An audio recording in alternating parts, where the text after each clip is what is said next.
Welcome to V999 news. YCP హయాంలో ఉపాధి హామీ పనుల్లో అవినీతిని గుర్తించామని AP deputy CM Pawan Kalyan తెలిపారు. మొత్తం 250 కోట్ల అవినీతి జరిగినట్లు అధికారులు తమ దృష్టికి తెచ్చారు అని, దానిపై విచారణ సాగుతోందని అన్నారు. మంత్రి గారు పవన్ కళ్యాణ్ గారు. Thank you sir. గౌరవ ఆదోని శాసనసభ్యులు చెప్పింది కీలకంగా ఒక మాట అన్నారు. జాతీయ ఉపాధి హామీ పథకం అది రాజకీయ ఉపాధి హామీ పథకం అయిపోయింది. అది గత ప్రభుత్వం టైంలో రైట్ ఏమో, కానీ మన ఎన్డీఏ ప్రభుత్వం టైంలో దాన్ని నేను తీసుకోవట్లేదు. ఖచ్చితంగా గత ప్రభుత్వం చేసిన వారసత్వంగా వచ్చినవి ఈ కరప్షన్ మనం హ్యాండిల్ చేస్తాం ఈ రోజున. వన్స్ నేను పంచాయతీరాజ్ శాఖ బాధ్యతలు తీసుకున్న తర్వాత మొట్టమొదటి దృష్టి పెట్టింది కూడా జాతీయ ఉపాధి హామీ పథకం కింద అసలు ఏమేమి అవకతవకలు జరిగినాయి. ఇప్పుడు ఎంత గొప్ప పాలసీ పెట్టినా పథకం పెట్టినా జనం అందరూ అంటే మనకి పార్టీలు కొల్యూడైపోయి అందరూ అంటే ఒకళ్ళని కరప్షన్ చేసామని అర్థం చేసుకోగలం, కానీ ఒక గ్రూప్స్ కొల్యూడైపోతే తప్పులు నిర్ధారించడం చాలా కష్టం అయిపోతుంది. ఇప్పుడు ఇందాక ఉదాహరణకి మేము రాగానే ఫస్ట్ చాలా ఎక్స్టెన్సివ్గా కూర్చున్నాం, ముఖ్యంగా ఈ సోషల్ ఆడిట్ డైరెక్టర్ తోటి, ప్రిన్సిపల్ సెక్రటరీ గారితో కూర్చున్నప్పుడు వరుసగా చాలా ఆల్మోస్ట్ 1-2 months రివ్యూ తర్వాత సోషల్ ఆడిట్ డైరెక్టర్ ఎవరైతే జాతీయ ఉపాధి హామీ పథకంలో అవకతవకలు ఎవరైతే చేస్తున్నారో వాటిని జరగకుండా నిలువరించాల్సిన వ్యక్తి అతనే అవినీతికి పాల్పడ్డాడు అధ్యక్ష. అందుకని వెంటనే అతన్ని తీసి పక్కన పెట్టేసాం. అవి కాకుండా మేము తీసుకున్న ఇమ్మీడియట్ చర్యలు ఏంటంటే అధ్యక్ష, ఒకటి మేము ఈ social audit, vigilance cell, quality control 3 కొత్త వాళ్ళని పెట్టాం అధ్యక్ష. కొంచెం ఎఫెక్టివ్ పీపుల్ని పెట్టాం. ఇప్పుడు ఉదాహరణకి సోషల్ ఆడిట్ని ఒక 2 months బ్యాక్ పెట్టాం, చాలా మందిని సార్ట్అవుట్ చేసి వన్ హూ ఇస్ కేపబుల్ అలాంటి వ్యక్తిని పెట్టాం అధ్యక్ష. అలాగే విజిలెన్స్ సెల్కి చీఫ్ విజిలెన్స్ ఆఫీసర్ని పెట్టాం, 5 months అయింది. అలాగే headed by chief quality control engineer పెట్టాం అధ్యక్ష, సీనియర్ మన రిటైర్డ్ ఇంజనీర్ ఒకరిని పెట్టాం.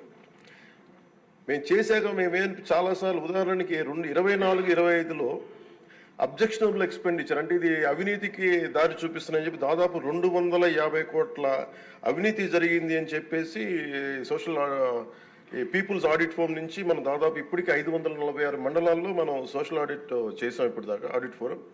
ఇంకొక మిగతా మండలాలు 665లో 546 చేసాం అధ్యక్ష. మార్చి 31కి అయిపోతుంది. దాంట్లో 24-25కి 250 కోట్ల అవినీతిని ఉంది అనేది చేశారు. ఇదంతా కానీ ఇది ప్రాజెక్ట్ డైరెక్టర్ పీడీ చూసిన తర్వాత 71 కోట్ల మటుకే out of 250 crores only 71 crores recover చేయాలి అనేది ఆయన ఆర్డర్ చేశారు. దేనికంటే గౌరవ సభ్యులందరూ చెప్తున్న దాంట్లో మనకు అవినీతి జరిగిందని తెలుసు. అక్కడ అందరూ మస్తర్లో ఫాల్స్గా చేశారు, పనులు చేయకుండా రిజిస్టర్ చేసుకున్నారు, లేదంటే జేసీబీలు పెట్టి చేశారు, ఇవన్నీ ఉంటాయి. కానీ ఎక్కడా కూడా ప్రూఫ్కి దొరకలేదు. సో దానివల్ల just lack of evidence only out of 250 crores only we could recover, అంటే రికవరీకి ఆదేశం చేసింది 71 కోట్లు. As on now 75.84 lakhs have been recovered అధ్యక్ష. అంటే 250 కోట్ల అవినీతి జరిగిందని గుర్తింపబడింది, కానీ సరైన సాక్ష్యాధారాలు లేకపోవటం వల్ల ఓన్లీ 71 కోట్లకే రికవరీ చేయాలన్నది ప్రాజెక్ట్ డైరెక్టర్ వాళ్ళ బాధ్యత అది. సో దాని నుంచి 75.84 లక్షలు యాజ్ ఆన్ చేశారు. ఇంకా still we have enough time అధ్యక్ష, కానీ దీన్ని ప్రతిదీ చాలా లోతుగా దీన్ని చేస్తున్నాం. And we have a very good team which will take it forward. ఇంకా 2 మీరు అడిగింది అధ్యక్ష, ఇందాక మన పార్థసారథి గారు అడిగింది మినిమం వేజ్ పెంచాలి ఇదనంటే wage rate revision central government కింద ఇప్పుడు 25-26కి ఎంత పెంచాలి అనేది as on for minimum wage 300 రూపాయలు అధ్యక్ష. 24-25 మనం అందరూ గుర్తుపెట్టుకోవాల్సింది, గౌరవ సభ్యులు కూడా, ఇది సెంట్రల్ గవర్నమెంట్ ఇచ్చేది కానీ ఇది మనం రాష్ట్ర ప్రభుత్వం నుంచి వచ్చేది కాదు. అందువల్ల వేజ్ కాంపౌండ్ మనం డిసైడ్ చేయం అధ్యక్ష ఇది. సో యాజ్ ఆన్ టుడే ఇది 24-25కి 300 రూపాయలు. దీన్ని ఆ రివిజన్కి 25-26కి కేంద్ర ప్రభుత్వం దాని మీద సంసిద్ధంగా ఉన్నారు చేయడానికి. అలాగే వేజ్ పేమెంట్ ఇంకా పెండింగ్స్లో ఉన్నాయని చెప్పారు. అది జనవరి 8 నుంచి గవర్నమెంట్ ఆఫ్ ఇండియా 8న ఇన్ఫార్మ్ చేశారు మాకు. దట్ ఇట్ విల్ బి తొందరలోనే క్లియర్ చేస్తాను, ఎందుకంటే అది సెంట్రల్ నిధుల నుంచి రావాలి కాబట్టి మేము రాష్ట్ర ప్రభుత్వం తరపు నుంచి మేము వెయిట్ చేస్తున్నాం అధ్యక్ష. అలాగే మన లోకం మాధవ్ గారు మన గౌరవ శాసనసభ్యులు జేఎస్పీ వాళ్ళు అడిగిన దానికి ఏంటంటే ప్రత్యేకించి ఇలా అవకతవకలు జరుగుతుంది, దీని గురించి మనం ఏం చేస్తున్నాం అంటానికి we have created a wage monitoring cell అధ్యక్ష for increasing average wage rate. Accordingly we will take it forward అధ్యక్ష. అలాగే మీరు అడిగిన దానికి అధ్యక్ష జిల్లాని ఒక యూనిట్గా చేయమన్నారు అధ్యక్ష. అది అసలు బేసిక్గా మీరు అడిగిన దానికి ఎంతమంది అంటే అక్కడ ఉన్న ఎంతమంది లేబర్ ఉన్నారనే దాని మీద ఉంటుంది అధ్యక్ష. అంటే ఎక్కడ ఎక్కువ పని దినాలు అవసరం, ఎక్కడ లేబర్కి ఎక్కువ పని, దాని మీద బేస్ అయింది తప్ప వేరేలా కాదు అధ్యక్ష. సో మాకు ఉన్నదానికి ఏంటంటే గవర్నమెంట్ ఆఫ్ ఇండియా మన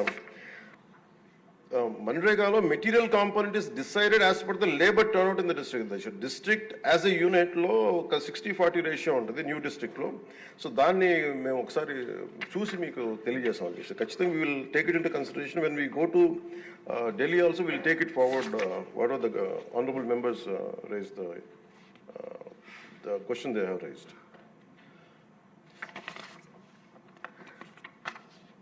సో గవర్నమెంట్ ఆఫ్ ఇండియా అధ్యక్ష ఇట్ పర్మిట్స్ ఓన్లీ, ఇప్పుడు మన అమలాపురం శాసనసభ్యులు గౌరవ సభ్యులు అడిగింది జంగిల్ క్లియరెన్స్ కూడా అడిగారు.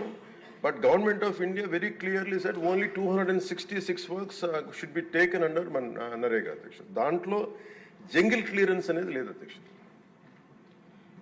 సో దానివల్ల అది మన పరిధిలో లేనిది. ఇక అవసరమైతే ఇందాక మేము గౌరవ ముఖ్యమంత్రి గారితో మాట్లాడి ఇది చాలాసార్లు